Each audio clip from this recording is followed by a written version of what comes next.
चीनी के भाव क्यों बढ़ गए? पूरी कहानी आसान भाषा में वीडियो की शुरुआत। नमस्कार दोस्तों, क्या आपने भी नोटिस किया है कि बाजार में चीनी के भाव बढ़ते हुए दिखाई दे रहे हैं? आखिर चीनी महंगी क्यों हो रही है? क्या आने वाले दिनों में इसके दाम और बढ़ सकते हैं या फिर वापस कम हो जाएंगे? आज की इस वीडियो में हम इसी मुद्दे को आसान भाषा में समझेंगे। साथ ही जानेंगे कि चीनी के भाव पर गन्ने का उत्पादन, मौसम, चीनी मिलों की सप्लाई, सरकारी नीतियां और बाजार की मांग का क्या असर पड़ता है। पहला कारण, गन्ने का उत्पादन। चीनी बनाने के लिए सबसे जरूरी कच्चा माल गन्ना है। अगर किसी सीजन में गन्ने का उत्पादन उम्मीद से कम रहता है तो चीनी के उत्पादन पर भी असर पड़ सकता है।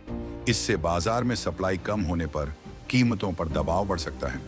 दूसरा कारण, मौसम। गन्ने की फसल पर मौसम का सीधा असर पड़ता है।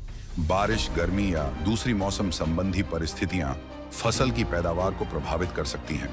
इसलिए चीनी के बाजार में मौसम भी एक महत्वपूर्ण फैक्टर है। तीसरा कारण, मांग और सप्लाई। जब बाजार में चीनी की मांग बढ़ती है और उसके मुकाबले सप्लाई कम रहती है तो कीमत बढ़ने की संभावना रहती है। त्योहारों और शादी ब्याह के सीजन में मिठाइयों और दूसरे खाद्य पदार्थों में चीनी की मांग बढ़ सकती है। चौथा कारण, सरकारी फैसले।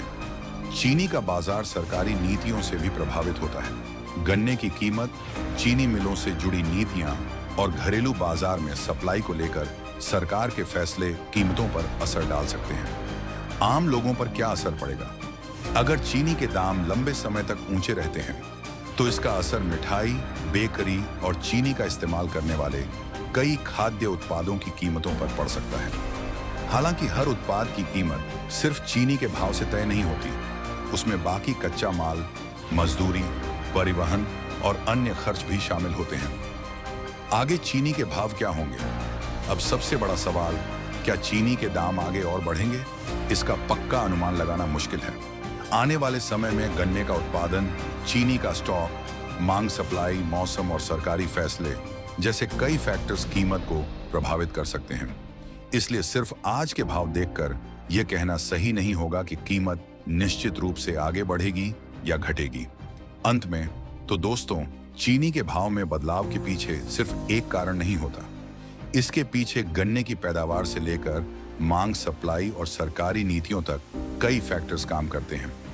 अगर आपको ऐसी ही बाजार और रोजमर्रा की चीजों के भाव से जुड़ी आसान जानकारी पसंद आती है तो वीडियो को लाइक करें, चैनल को सब्सक्राइब करें और कमेंट में बताएं आपके शहर में अभी चीनी कितने रुपए किलो मिल रही है।